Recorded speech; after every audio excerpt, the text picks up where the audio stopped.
His work is primarily focused on 18th and 19th century British literature and culture, with research and teaching interests in literature and science, the history of medicine, and disability studies. I apologize for not having the mic from the start of this. Alongside his academic and public writing, he is also a poet who writes often about embodiment at the intersections of queerness and disability. His most recent chapbook, Pairing, is available through Finishing Line Press. His talk tonight is entitled Before Anti-Autism, Cow Mania and the Vaccination Debates.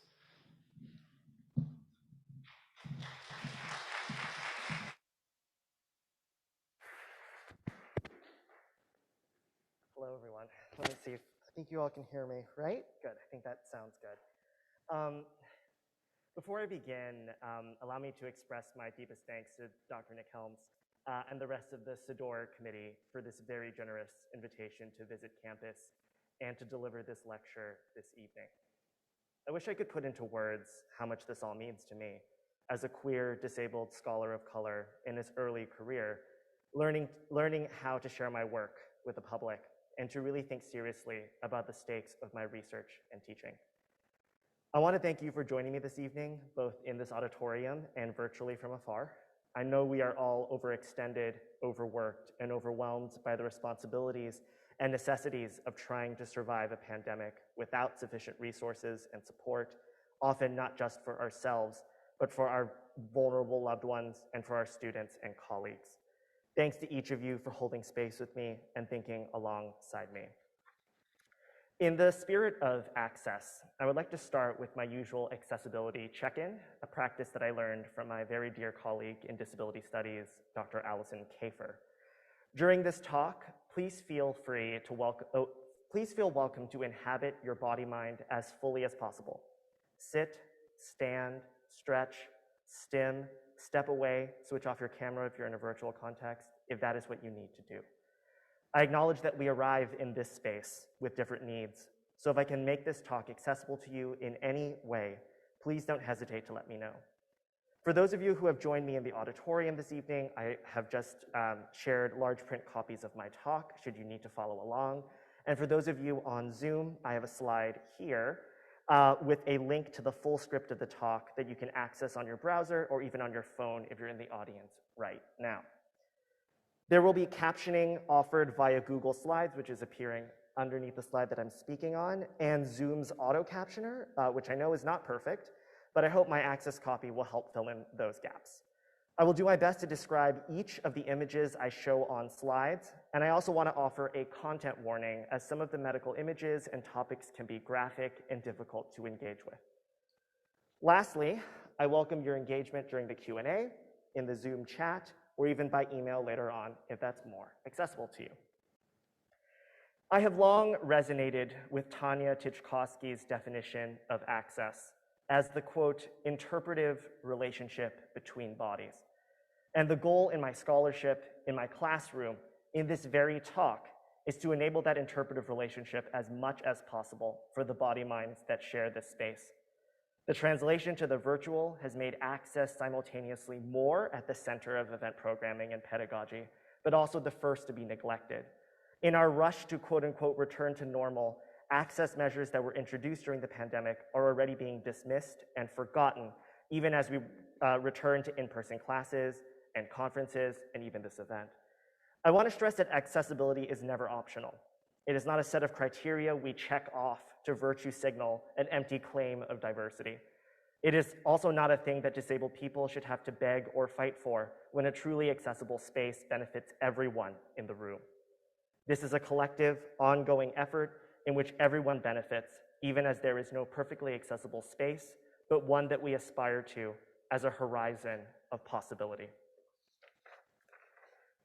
In the time I have today, I want to share with you a bit of my ongoing research that has culminated in my current book project, Insecure Immunity, Inoculation and Anti-Vaccination in Britain, 1720 to 1898, which offers a literary and cultural history of vaccination in Britain during the 18th and 19th centuries, a history that I feel has been chronically neglected in contemporary discourses about vaccine hesitancy and vaccine refusal.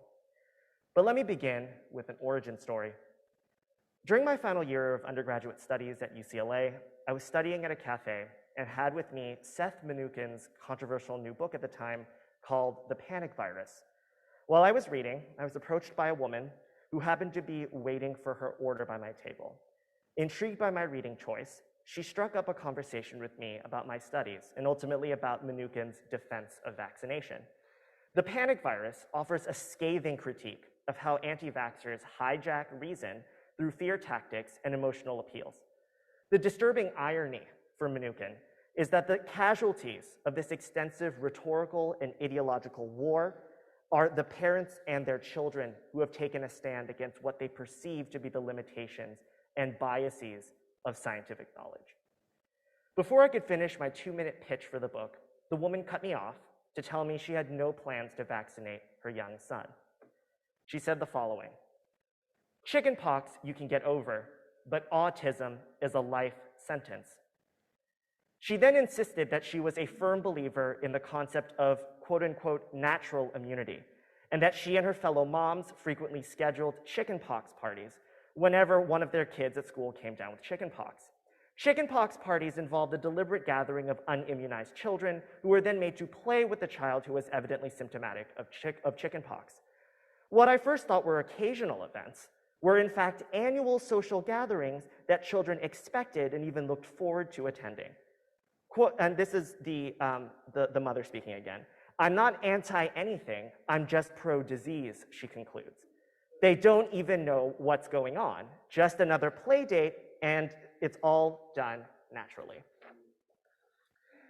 My deep interest in the history of the anti-vaccination movement, particularly at the moment of vaccination's inception and popularization in the 18th and 19th centuries, began with this lingering encounter.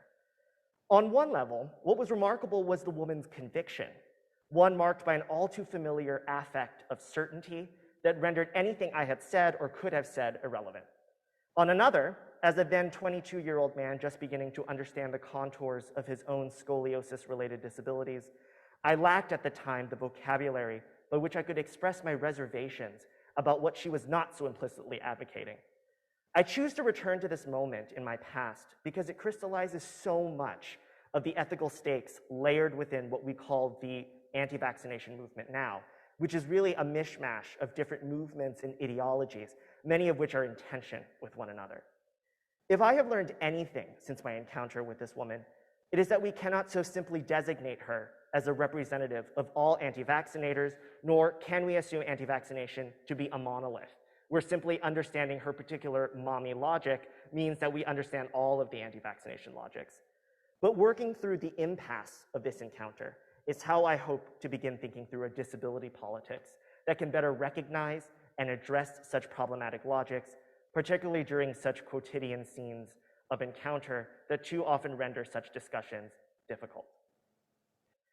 To return to the woman's claims, I want to put pressure on her temporal distinction between chickenpox and autism.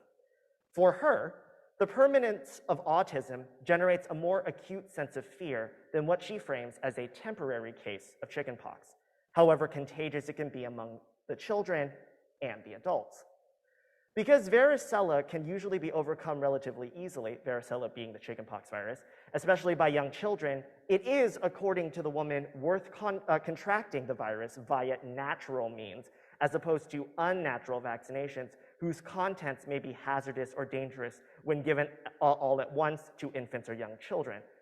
The severity of chickenpox aside, especially in older people who also risk developing shingles, I'm most troubled by her description of autism as a life sentence, which suggests a punitive understanding of autism as that which consumes, overrides, and marks out that individual with a fate worse than death.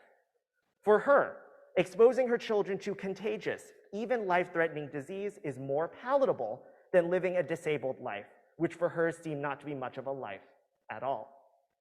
Such ableist thinking is typical of what we in disability studies refer to as the medical model of disability, which frames disability as an individual problem, failure, or lack that necessitates curative intervention to either correct or at least ameliorate the condition such that it approaches normative standards of health. In this case, able-mindedness and neurotypicality. Disability gets rendered a condition to be lamented as an unfair, pitiable experience that in this woman's estimation could entirely be prevented and avoided through good choices, i.e. conscientious objection to vaccination, coded as protective parenting. Such preventative logics characterize what Anna Malo has termed rehabilitative futurism, where, quote, futurity is habitually imagined in terms that fantasize the eradication of disability, a recovery of a crippled or hobbled economy, a cure for society's ills, an end to suffering and disease, end quote. In a neo-eugenic age of prenatal genetic testing and of gene editing technologies like CRISPR, promising futures without disability in it, we must ask where this set of ideological positions came from and what kinds of fantasies they maintain. If, as Whitney Houston puts it, we believe the children are our future, disabled children are presumed to be unworthy of viable futures or lacking futures entirely. For me, tracing the histories of this rhetoric is crucial for understanding the enduring imbrication of culture and health. As I hope to demonstrate today, the vulnerability of children has long been central to the anti-vaccination movement's provocative counter-narratives against Western medicine's faith in vaccines as the key to eradicating and preventing epidemic disease. Yet the figure of the child at risk would also be a cornerstone of pro-vaccination arguments aiming to protect the most vulnerable members of the population. The child's symbolic power as a representation of national futurity continues to animate anti-vaccination discourse, particularly after Andrew Wakefield's infamous 1998 paper, which made a connection between the MMR, measles, mumps, and rubella vaccine and autism. After going quite literally viral, Wakefield's research was later exposed as unethical and fraudulent, leading to the revoking of his medical license and the Lancet's, which is the medical journal it was published in, the Lancet's later retraction of the paper altogether. This anti-autism dimension, perpetuated by numerous celebrities like Jenny McCarthy, who famously went on Oprah to talk about her child's soul leaving his eyes during a vaccination, is but another mutation of anti-vaccination rhetoric and imagery dating back to the late 18th century that sensationalized cultural anxieties about disability, particularly cognitive disability.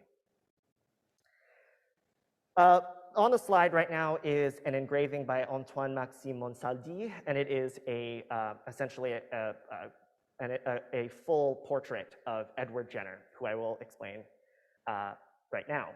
In the summer of 1798, Dr. Edward Jenner, a country doctor from rural Gloucestershire, committed to writing what he observed among milkmaids. Their jobs regularly exposed them to cowpox, which altered their constitutions and rendered them somehow immune to smallpox.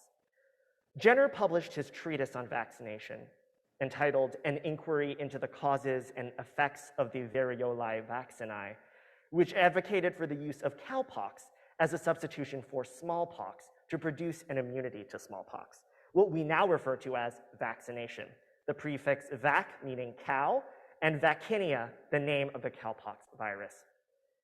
Jenner argued vaccination was a far safer practice than the older practice of variolation, which used the pus from smallpox pustules to effectively cause a minor case of smallpox that would confer immunitary benefits. Jenner documented this phenomenon in his collection of case histories that prove the efficacy of his quote-unquote Jennerian technique. In case 16, Jenner describes milkmaid Sarah Nelms's poxed hand and arm, and this is directly from the treatise, and I will quote it in its entirety. Sarah Nelms, a dairymaid at a farmer's near this place, was infected with the cowpox from her master's cows in May 1796.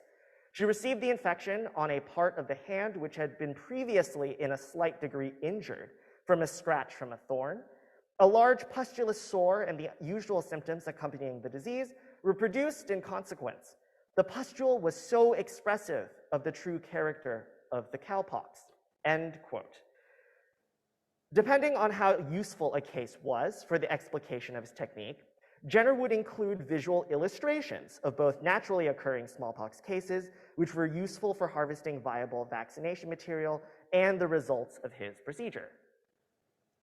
What you see in front of you is the text from case 16 and case 17, and this on the right-hand side is a picture supposedly of Sarah Nelms' hand where she has an outbreak of cowpox.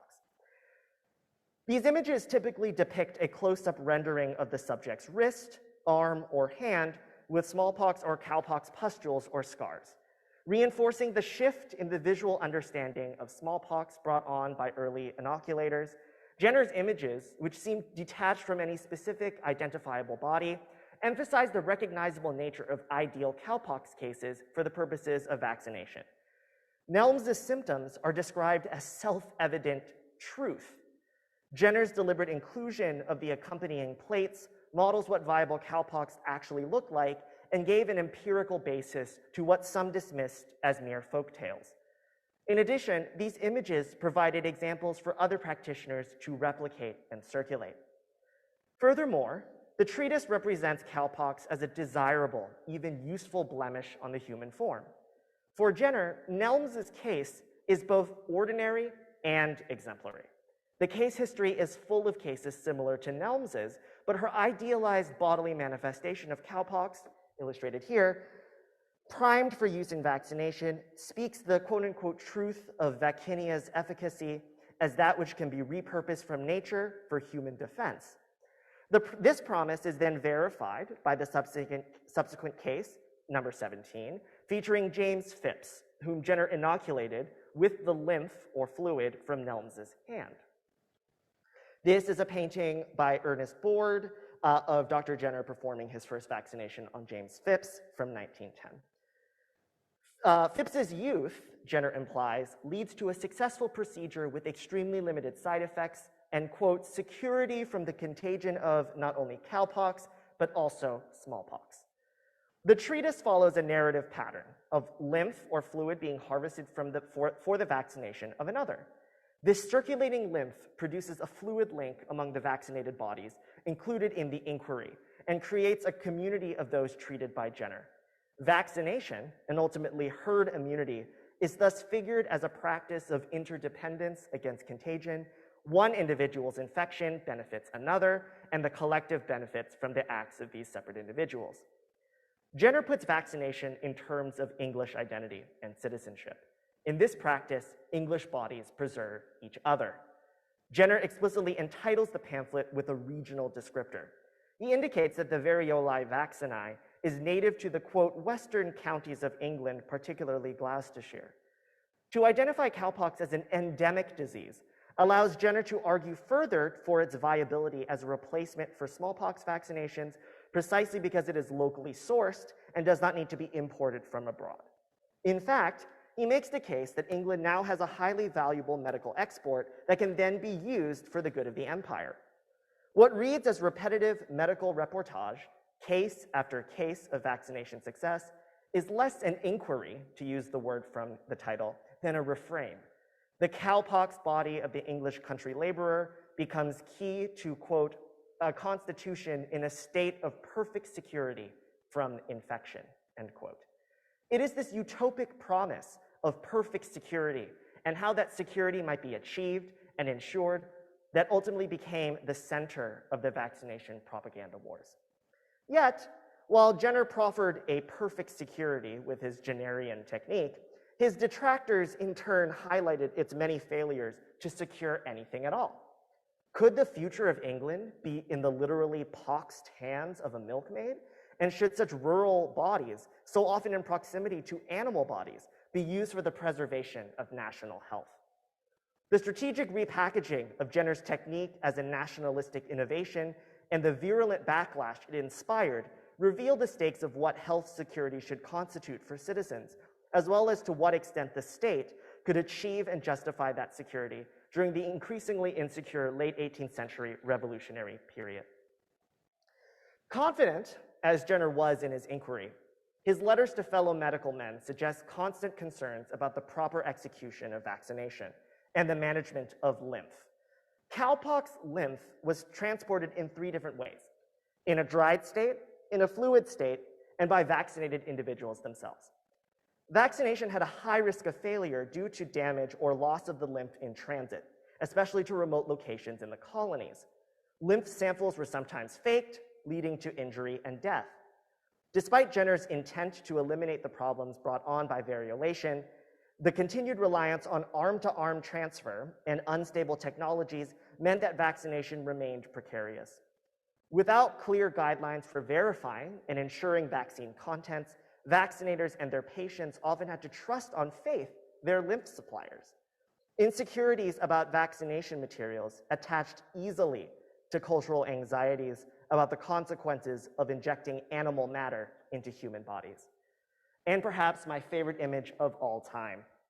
James Gilray's 1802 print, The Cowpox, or the Wonderful Effects of the New Inoculation, famously caricatured the vaccination clinic by depicting it as a sensationalized theater of inappropriate social and bodily mixture, where Jenner's patients quite literally turn into cows after being vaccinated. At the center of this orgy of bodies sprouting hooves and horns is Jenner, who I will point out is right there, depicted as the stereotype of the quack physician.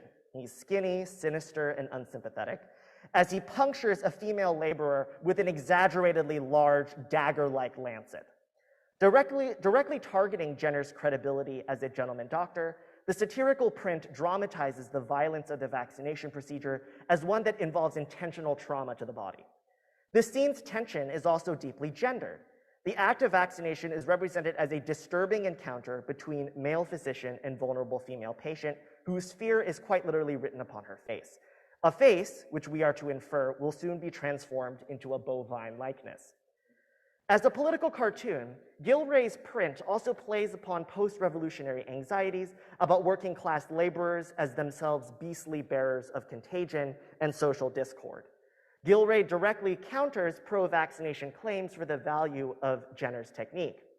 Rather than ushering in the new, vaccination only seems to bring out these laborers' inherent bestiality or hasten their inevitable transformation into mindless, unsophisticated animals. Most powerfully, the image gothicizes the fluid connection established among the vaccinated that I talked about earlier.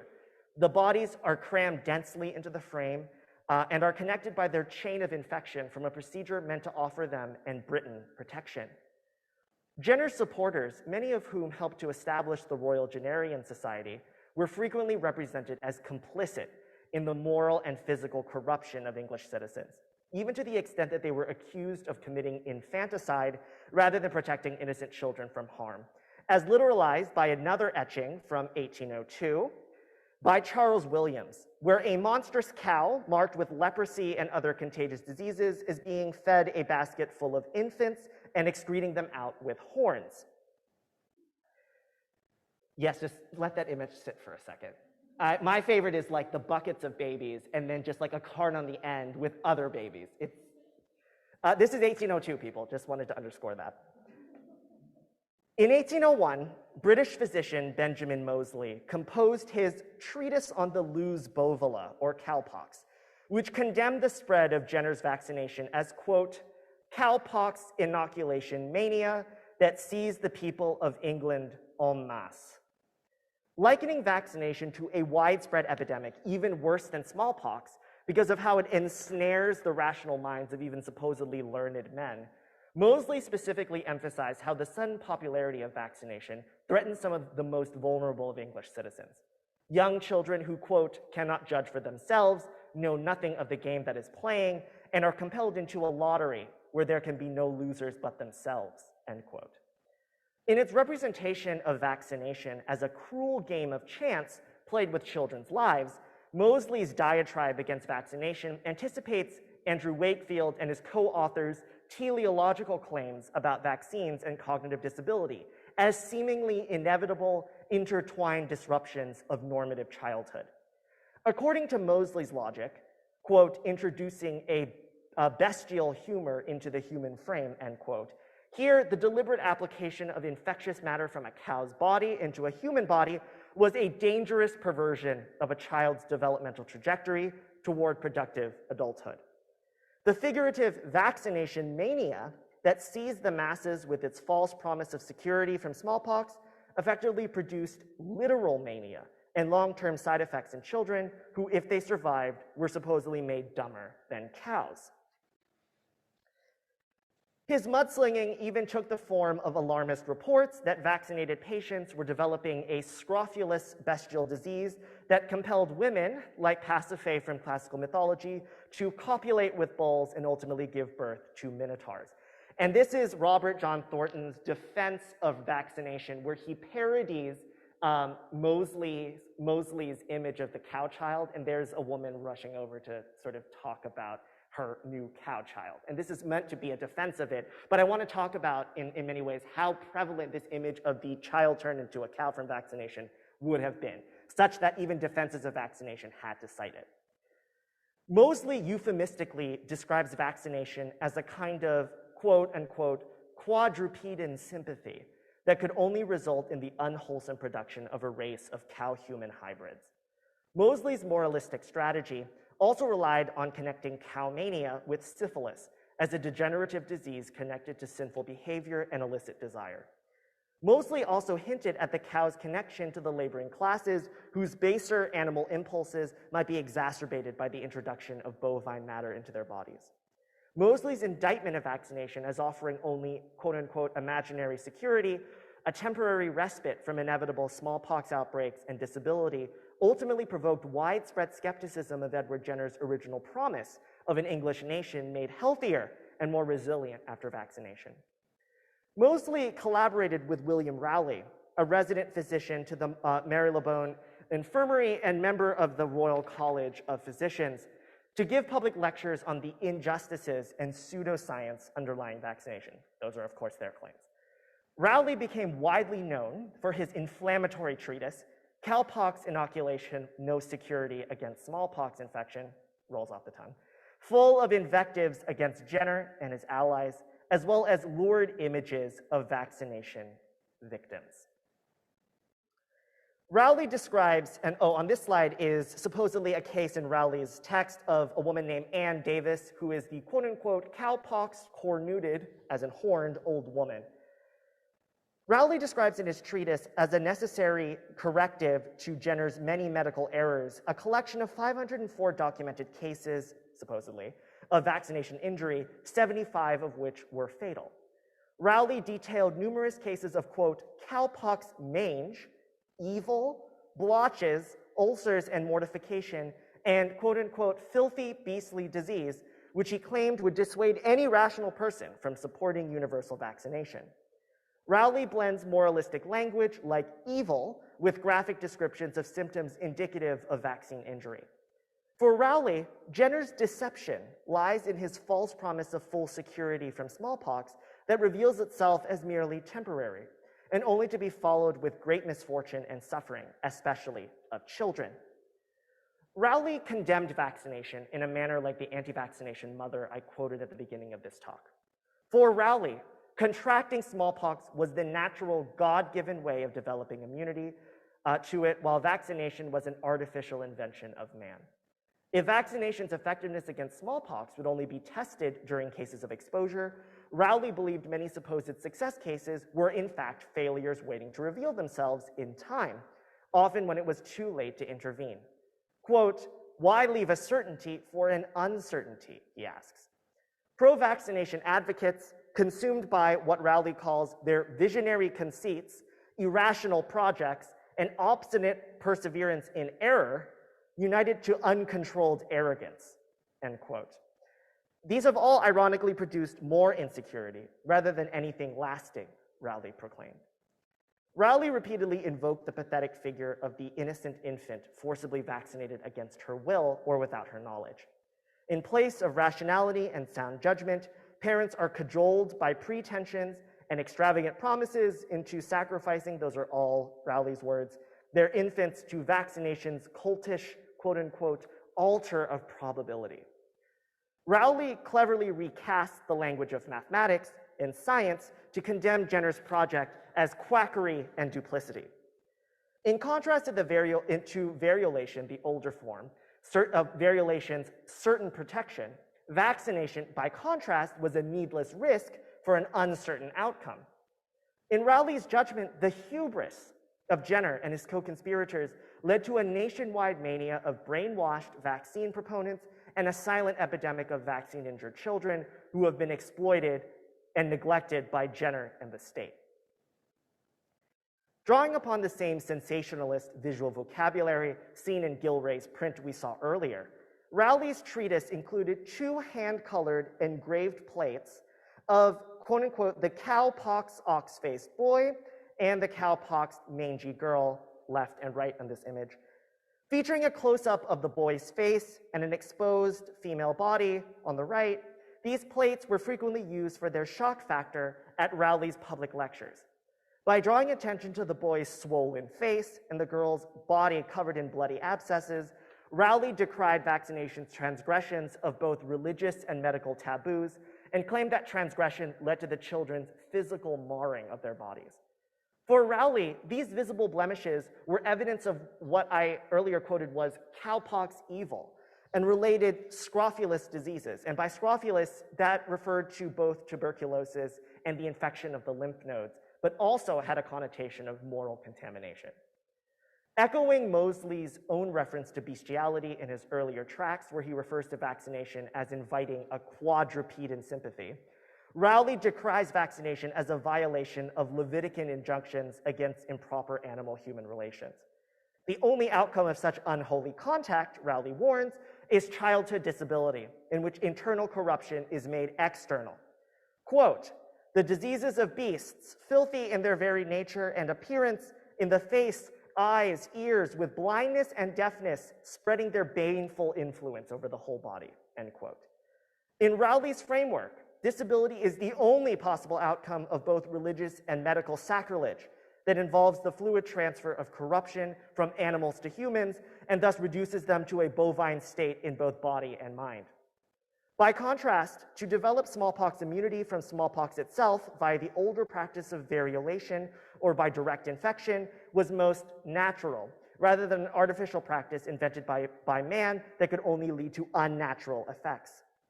Disability, per Rowley's estimation, simply cannot be natural. Rowley's logic also echoes medieval and early modern reproductive theories of what was called maternal imprinting, in which improper behavior or violent stimuli experienced by the mother could affect the physical form of even an unborn child. Misguided parents, mistaking bestiality for medicine, were being punished through their children's deformities or even death. Tragedy heaped upon tragedy, Rowley laments melodramatically throughout his essay.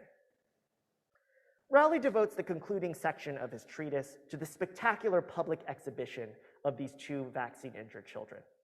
In his recreation of this, quote, scene truly affecting and distressing to humanity, Rowley details what reads like a tragic freak show, anticipating what would become a popular entertainment form throughout the 19th century. While the quantity of cases he has collected into a single volume serves to prove Rowley's point, Rowley uses sentimental narratives of childhood disfigurement to put faces to a number-heavy book of tables that document vaccine injury. The children, reduced to their case numbers and held up as exemplary manifestations of vaccination injury, were displayed to the audience of gentlemen and reproduced in drawings. The engravings realize these cases from fiction into fact. These children, bearing all degrees of cowpox evil, work to undo the symbolic power of vaccinated children as part of the better English future that Jenner promised by casting Jenner's technique into doubt and reframing it as medical malpractice and quack science. Aside from the names and symptoms, we are given no other information about these children. The children are not quoted or given any opportunity to voice their subjective experience of supposed vaccine injury. These unspeaking children, or children presumed unable to speak, become convenient ciphers for the projection of any number of anxieties about the potential violation of vulnerable children. Rowley perpetuates what would have been typically ableist assumptions about cognitively disabled people as incapable of speech, or as M. Remy Yergo has argued, non-rhetorical beings entirely outside of language and outside of subjectivity, outside of humanity. Both Moseley and Rowley deployed an anti-vaccination scare tactic that depended on an appeal to able-mindedness. Vaccination was, to them, irrational in theory and in practice, and its supporters were equally irrational in their delirious flights far beyond the lure of reason, and those are Rowley's words. At a cultural moment when rationality was prized as the height of human faculties, anti-vaccinators like Moseley and Rowley strategically framed Edward Jenner and his defenders as delusional, and that much more threatening to the nation because they were inflicting physical and cognitive disability upon unsuspecting victims under the pretense of benevolent care for their health. The invisible nature of cognitive disability, or stupidity, caused by vaccination, would also be what later 19th century vaccinators like W. Halkett would emphasize as one of compulsory vaccination's most insidious evils: the systematic production of disability in children against the consent of parents who saw themselves as the adjudicators of their children's bodies. Moseley and Rowley smartly drew upon their credentials as medical professionals to convince their audiences of vaccination's direct threat to children's innocence, as well as purity of blood and spirit. Implicit in this anxiety about non-normative childhood development was also the grim possibility of its reproduction over time.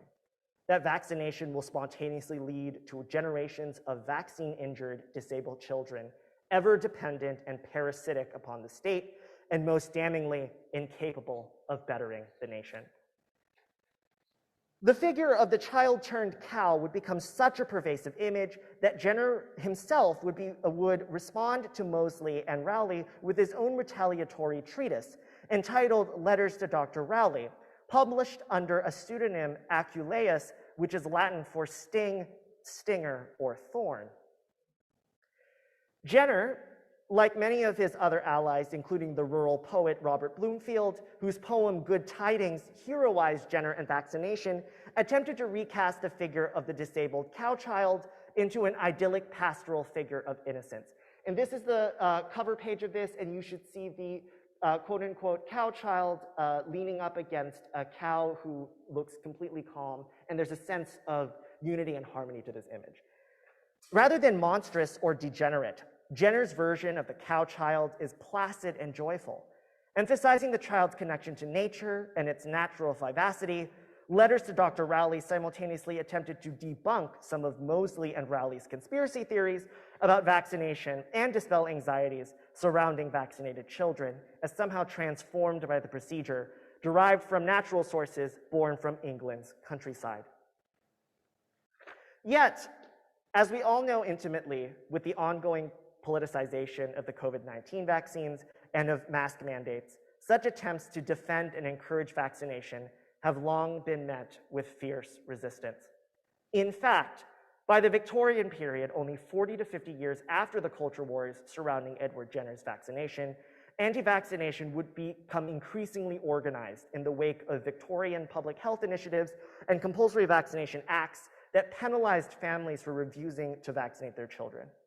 We often forget that the Victorian anti-vaccination movements remain one of the largest anti-medical campaigns in Western history. The anti-vaccination outcry was so intense that Parliament ultimately allowed by the end of the century what we still call to this day conscientious objection, or the right to refuse vaccination on the basis of one's philosophical, religious, or cultural beliefs. The point I most want to emphasize is that the specifically anti-autism arguments deployed by anti-vaxxers draws on a much longer history of ableism that accompanied vaccination at the moment of its inception in Britain and in the Americas. Disability, specifically cognitive disability, or what would have been described then as idiocy or feeble-mindedness, has long been imagined as an unnatural, unbearable state of being that effectively foreclosed the future of a child who was meant to develop normally. Autistic and neurodivergent people continue to live with this stigma to often violent and tragic consequences. They often remain the unthinkable, even in some of the most progressive of spaces. I want to take seriously cognitive disability's place within anti-vaccination discourse that relies on perpetuating what Anne Maguire has called the quote-unquote war on autism, a quote cultural crisis born of a relentless collective commitment to understanding autism as something medically pathological and morally undesirable, something that some people have but cannot be, and so as something that we must all be against, end quote. Until public health and medicine learn to reckon with the cultural narratives that surround vaccination, Such dangerous ableist fictions will continue to proliferate alongside disinformation, not altogether unlike the propaganda Benjamin Moseley and William Rowley widely circulated with such ease and success. This is what the humanities has to offer in this pandemic moment, a richly historicized, urgent account of vaccination as a technology, always already enmeshed in the social and the cultural, rather than being somehow hermetically sealed away as strictly biological and therefore apolitical. And before I move on to the final slide, this, in a fantasy land, this will be the cover image of my book. This is Joseph Kepler's painting from 1880, engraving, and it's entitled Better Not Vaccinate Than Vaccinate with Impure Virus, and it is a vaccinator who is in the shape of a cow, sprinkling what looks like a pail of impure virus on a child who's resisting. To me, there couldn't be more representative image of precisely the things I've been talking about. And my focus here is the fact that it is a young child, and a young white child, I will emphasize. So to put all of this into the words of essayist Eula Biss in her timely book on immunity, quote, "The natural body meets the body politic in the act of vaccination, where a single needle penetrates both." Thank you all so very much for your time and attention, and I look forward to thinking alongside you in the Q&A. Thank you.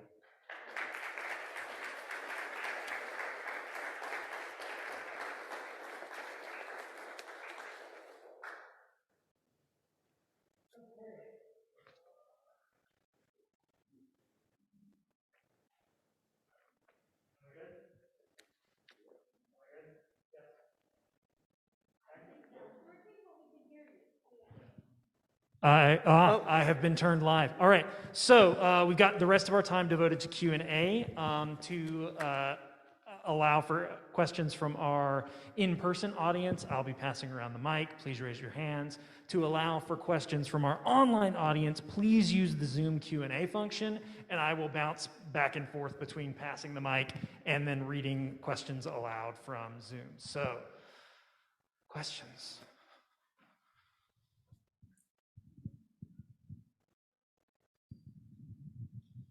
Great presentation. Thank you.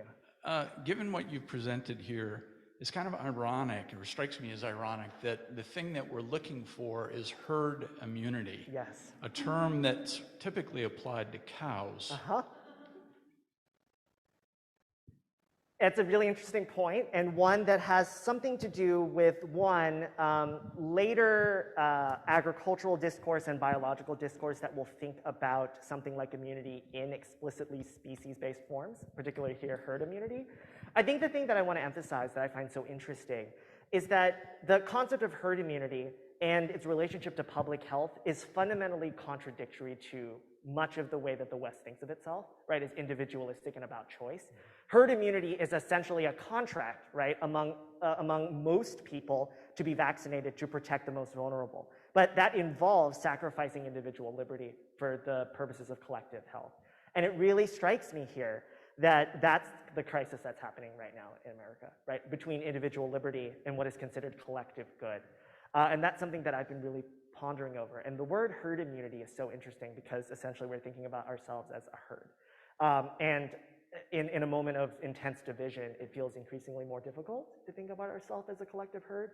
But I think that's what I hear also in your question, which is a really interesting one. And one that I wish I could talk about, but is not a term used yet in the 18th and 19th centuries, unfortunately. Other questions? Yeah. Hi, thank you so much for a great presentation. Thank you. I was wondering, and I think I have my own ideas about this, but Sure. what do you think, what's the full historical context of the fear of becoming more like animals in England at that time? Sure. So by the time these anti-vaccination propaganda wars were happening, we would have been well through what is called the Enlightenment Period of the early 18th century. And the Enlightenment was characterized by this idea that knowledge was gained through personal experience and empirical evidence, but it also, above all things, championed enlightenment. The idea that you were bringing light to darkness, that your rational mind was going to make the unknowable knowable. So the idea here of something that could potentially render you irrational or less capable of reason was completely antithetical to the values of the Enlightenment. So anti-vaxxers picked that up real quick and said, okay, great, well, you literally have a procedure that makes people into cows. This is everything science is not supposed to be.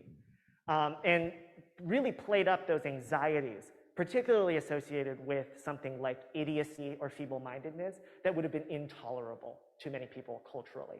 And I think we hear that kind of discourse now in the way that anti-autism gets sort of used as a justification against vaccination. And that's the link I'm trying to make. Thanks. Is it okay if I add something to that? I find it kind of ironic how the Enlightenment perspective at the time may have been that this was sort of dirty and animalistic, and now I can't help but feel like some of what the Enlightenment brought us in the positive in science eventually is like the opposite of the anti-vax movement. And in a way, they're talking about kind of going back to nature. Yes. So that's such an interesting shift. And I think that shift is really interesting to me because it's also predicated on opposing science as that's framed as a kind of scheme, right? It's an anti-intellectual movement, but it's also one that wants to frame science as inherently deceptive, or the favorite sort of word that I hear among anti-vaxxers, it's all a big scheme with big pharma, right? And there, to me, there's a sort of supposedly anti-capitalist sense to it, that we are fighting back against the man, quote unquote. And the evolution of that is fascinating, and one that I'm trying to think about too, especially at this moment. A lot of the anxiety was around working class people being vaccinated and then potentially causing uprising. So the sort of class distinctions shift, and it has been a sort of interesting discontinuity that I've been trying to reckon with, as much as I'm trying to find continuities between those times. But what a great question. Thank you. Thank you. So question from Zoom. Oh. Let's see. So this is about earlier anti-vaxxers, which I think from the context of the question is talking about like in 1990s. Oh, okay. As earlier anti-vaxxers brought up autism as a major fear, is there a general fear among today's anti-vax population? So I will confess that I have not necessarily dared to prowl around some of the anti-vax Facebook groups, which is where a lot of this stuff is happening. Where last that I heard from very generous people who have been looking into this for me, have said that they are very, very dead set on ivermectin as a solution, and even refusing to go to the hospital because they believe that they will be forcibly medicated against their will. What is striking to me is this dominant thread of anti-autism, particularly this movement toward purity and natural infection. I've even heard among some anti-vaxxers that they would rather get COVID naturally, if it even exists at all, and that immunity is far better than getting vaccinated. So that discourse would have been there, and it is still predicated on this notion that autism is unbearable, especially among children. Add to that, as someone who was a cashier at a grocery store all through the very beginning of everything and right up until I got here for the fall, I dealt with a lot of anti-vaxxers. Yes. And the biggest thing is that they absolutely do not believe that COVID exists, and that they don't want to risk getting autism, which is very ableist and pretty bad to think. I think that's what haunted me most about the anti-vax mother that I ran into, especially referring to autism as a life sentence. And to me, what is so important about this kind of disability justice approach to this question is that so much of the anti-vax rhetoric depends on a fundamental pathologization of disabled people and this perpetuation of ableist stigma that says people who live with disabilities who are disabled do not have futures and don't deserve futures. And that to me is where the ethics get extremely fraught. And it is very hard for me to have conversations, especially with certain anti-vax proponents who fundamentally do not think that people like myself, someone who identifies as a disabled scholar, should exist. And those conversations are incredibly difficult, but urgent ones I think we need to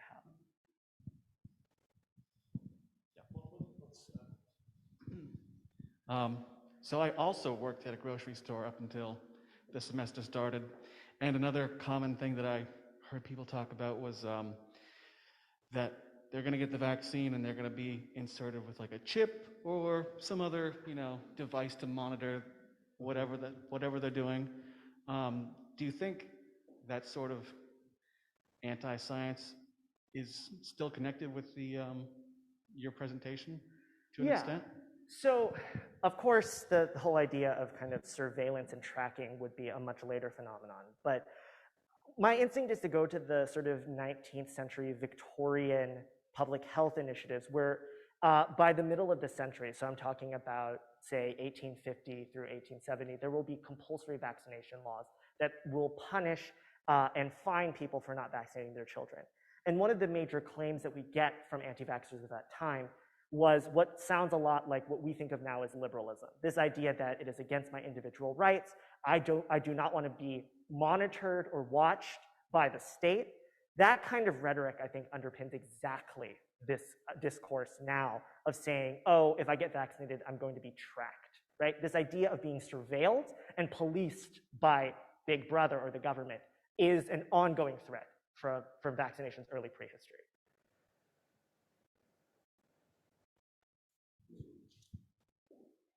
So I have two comments. What you just said reminded me when people were getting vaccinated and then they would post a copy of their card on Facebook and everybody said, oh, take that down because they can track every health issue with all that information up there. So then people backtracked on that. But the other question I wanted to pose that I'm still trying to get a handle on myself, and it was when you were talking about the individualism, individual choice, is this link that they're making between women's right to choose with abortion and vaccination, because that's a hard one for me to, I don't know, wrap around, and just because of that gender issue and women, I don't know, it seems like two really disparate pieces put together. It just doesn't make sense to me. But I think, so I'm going to give perhaps a cynical answer, which is that no amount of historicizing will necessarily square the circle in this case, in that a lot of this ideology is incoherent and often arbitrary. But that is not to say that this work is not valuable, but in that we need to think about this as a set of ideologies that will often be clashing and juxtaposing. And it says to me, right, that this community often wants to frame themselves as victims of the abuses of elites. They also want to see themselves as the victims of misinformation where they feel like they've been deceived, right? And that is a through line. Oftentimes, you get these kinds of quote-unquote alternative movements that want to frame themselves as having another form of knowledge that orthodox knowledge does not have. And that's my way of sort of trying to understand these historical continuities and discontinuities. What underpins this intention to resist authority and to see it as deception and fear, right? And I think about people like Benjamin Moseley and William Rowley, who knew that would be the way to perpetuate a movement, right? To co-opt the cultural narrative surrounding something like vaccination, to instill even irrational fear, right? The idea that it has no logical sense, but it is enough to make people doubt. And I think that's something that I've learned over time, that I want there to be a reason for their thinking, but that's actually not the point.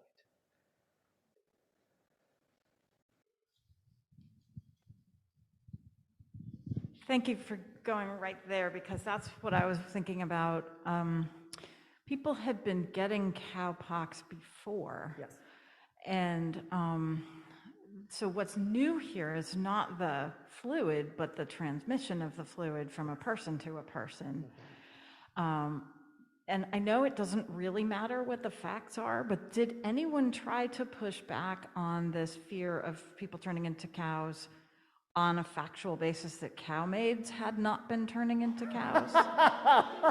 Or was it because they were cow maids and their cultural position was already policed out of the sort of acceptable mainstream? Like, right? Is it because of that class position of the people who'd been already getting cowpox that it was a horrifying thing? In a nutshell, yes, you've anticipated my response, which is because milkmaids were seen as working class and already working with their hands, doing kind of low manual labor, their status didn't matter, right? Exactly.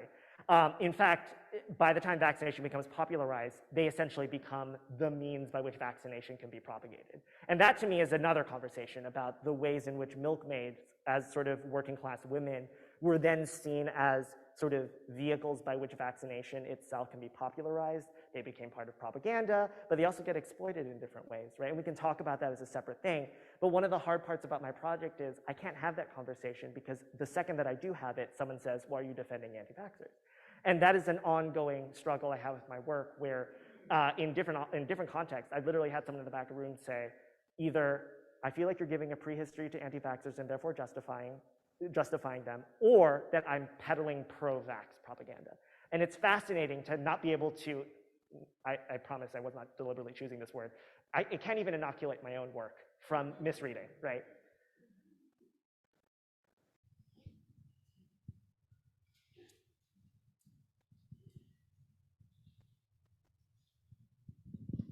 To me, it seems that anti-vaxxers have this almost adolescent sense of invincibility. Yes. That, and also to a certain extent, have some historical ignorance about the polio epidemic and how scared parents were to have their kids go out. Absolutely. And the measles, mumps, and rubella when kids had congenital, rubella disease when they were deaf or blind. Yes. That somehow natural disease is good. Well, it's not good for everybody. Right. And that, as a scientist, that bothers me. Absolutely. And I think the thing that you're bringing up that's so important is that anti-vaxxers are quite literally suffering from vaccination success, right? The fact that it worked suggests that people don't have to think about it and can elect to get it naturally. The fact that that is even a choice, right, is in and of itself one of the weird byproducts of vaccination success. And for me, it's that last part that I personally take very much to heart, which is this idea that natural immunity is somehow better, but at what cost and for whom, right? These are people who believe that they are naturally able-bodied, that they will remain able-bodied, and that to risk anything, like the possibility of autism or even a minor temporary disability, is unfathomable. And that to me is incredibly alarming. It's also kind of a first world point of view because we are really kind of an outlier. There's far more people in the world who have not had the benefit of vaccines and suffer the consequences of their disease. But I think anti-vaxxers are not knowledgeable about that or don't care. Yes.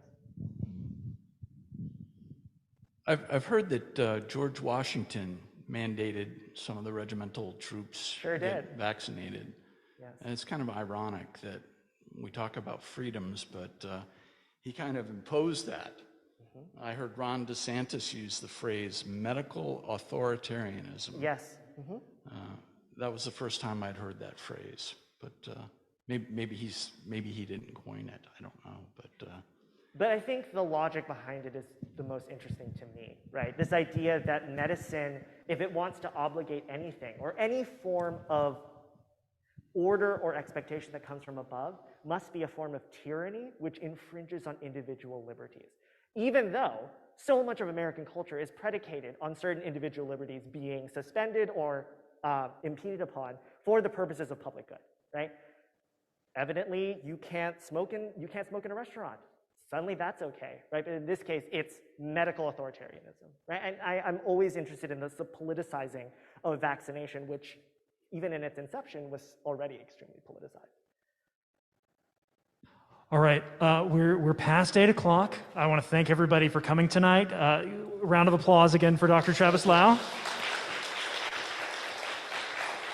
So For those of you in person tonight, there is a reception outside, so if you've got continued questions or comments, Dr. Lau will be here and we'll be hanging out for a bit.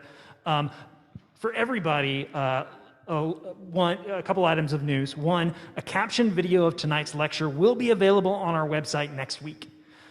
Two, our next Sidore lecture will be on Tuesday, October 12th, 7 p.m., when Dr. Joseph E. Uzinski will present a talk entitled American Conspiracy Theories, in which he will discuss the popularity and trends in conspiracy theories over time.